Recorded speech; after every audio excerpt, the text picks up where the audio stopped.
Bonjour à tous. Pour ce dernier jour du confinement, dernier jour avant réouverture, à mon tour de me prêter à l'exercice difficile qu'on nous avons demandé à ces nombreux auteurs et autrices qui nous ont accompagnés. Alors, le premier livre dont je me souviens, c'est Mon bel oranger de José Moro de Vasconcelos. Un livre que j'ai lu quand j'avais 9 ou 10 ans, qui raconte l'histoire d'un petit garçon au Brésil qui s'invente une amitié avec un oranger à qui il parle tous les jours dans son jardin et qui vit une amitié bien réelle avec un monsieur qui est comme un père pour lui et qui lui apprend la vie. C'est un livre qui m'a fait tellement pleurer quand j'étais petite fille parce qu'il m'apprenait toute la beauté et toute l'injustice du monde en même temps. C'est hyper dur de choisir quand même dans cet exercice.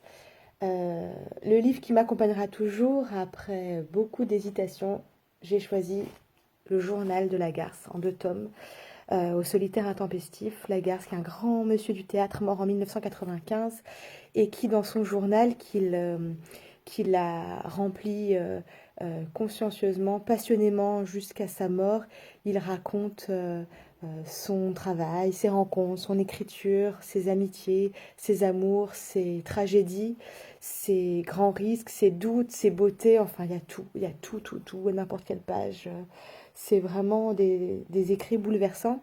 C'est dans ce livre que je puise ma phrase consolatrice, qui est de voir des œuvres d'art si essentielles justifie bien des tristesses. Et l'anecdote de lecture, j'ai choisi de vous parler de ma lecture de Ulysse de James Joyce, que je n'ai jamais fini, pour vous dire les choses clairement. J'ai commencé à lire il y a une dizaine d'années. Je travaillais à Sénart à l'époque, au théâtre Sénart, et je rentrais tous les jours en RERD pour rentrer chez moi. Et je peinais sur ce texte que je m'obstinais à lire comme un roman, du début à la fin, en essayant de trouver un sens.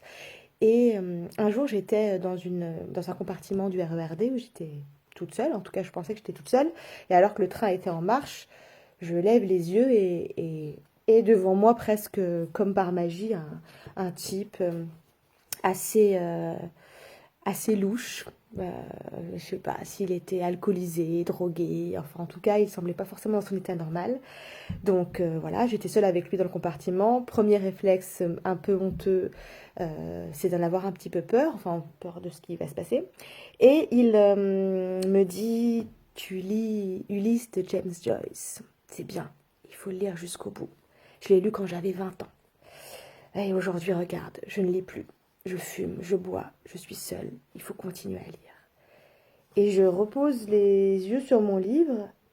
Et quand je lève les yeux, je vous promets que c'est vrai, il n'était plus là. J'ai l'impression d'avoir rêvé, mais je suis sûre que je n'ai pas rêvé. Comme un oracle qui venait me dire qu'il fallait lire coûte que coûte, quoi qu'il arrive. Voilà, j'ai presque réussi le challenge de le faire en moins de 3 minutes. Merci à tous ceux qui nous ont accompagnés pendant ce temps long de l'Avent. Et on vous retrouve dès demain, lundi 11 mai, 10 h, à la librairie des gens qui lisent. Merci à tous.